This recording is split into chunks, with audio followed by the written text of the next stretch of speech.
జై శ్రీరామ్. నమస్తే అందరికీ. ఈ కాలంలో ఇలాంటి కస్టమర్స్ ఉంటారని నేనైతే అస్సలు అనుకోలేదు.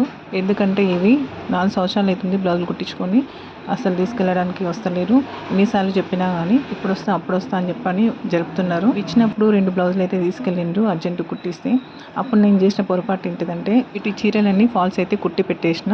బ్లౌజులు తీసుకోవడానికి వచ్చినప్పుడు శారీస్ అన్నీ ఫాల్స్ కుట్టి పెట్టినాయి ఉన్నాయి అక్కడ. అవి చూసి వీటితో పాటు శారీస్ కూడా ఇచ్చేయండి అంటే సరేలే బ్లౌజులు అయితే ఉన్నాయి కదా అని నేను ఇవ్వడమే నా పొరపాటు అయిపోయింది. తెలిసిన వాళ్ళే కదా అని ఇచ్చిన.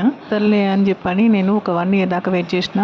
ఇక అప్పటికి ఇంకా రావట్లేదని చెప్పని ఎంతో కొంత అయితే ఇచ్చి తీసుకుపోండి, ఇన్ని రోజులు అవుతుందని చెప్పని అన్న. అట్లా కూడా తీసుకెళ్ళట్లేదు. ఇంకా తర్వాత లైనింగ్ పైసలైనా కనీసం ఫాల్లో పైసలన్నా ఇచ్చి తీసుకుపోండి అంటే అట్లా కూడా తీసుకుపోతలేరు. అంటే ఏబట్టి వేరే వాళ్ళని నమ్మడానికి కూడా ధైర్యం కావట్లేదు. చూస్తే మీకు అర్థమైపోతుంది ఎప్పటి మోడల్స్ కానీ. చిన్న సైజ్ అయినా కాదు, ఒక్కొక్కటి మీటర్ పావు లైనింగ్ అయితే పట్టింది. వాటికి లైనింగ్లకి ఫాల్స్లకి 1000-1100 ఖర్చు అయితే వచ్చింది.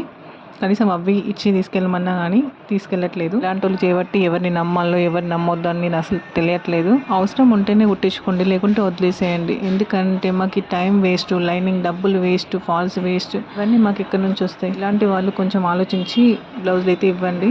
ఇవి ఉడుతున్నప్పుడు నడుము నొప్పులు వేస్తుంది, మెడల నొప్పులు వేస్తాయి, తలనొప్పులు వేస్తుంటుంది. వాళ్ళు అనుకుంటారు ఇంకేంది మీకు కుట్టంగానే డబ్బులు వస్తాయి అని చెప్పని. ఇలాంటి కస్టమర్స్ ఉంటే లాస్ కూడా వస్తుందని అందరికైతే తెలియదు. బిజినెస్లోనైనా లాభము నష్టం అనేది ఉంటుంది. ఇలాంటి వాళ్ళు చేయబట్టి ఈ బిజినెస్లో కూడా నష్టం అనేది జరుగుతుంటుంది. బ్లౌజ్ చూసినప్పుడు అయితే మనసు అంతా బాధ అనిపిస్తుంది. ఎందుకంటే కష్టపడి కుట్టినాయి కదా.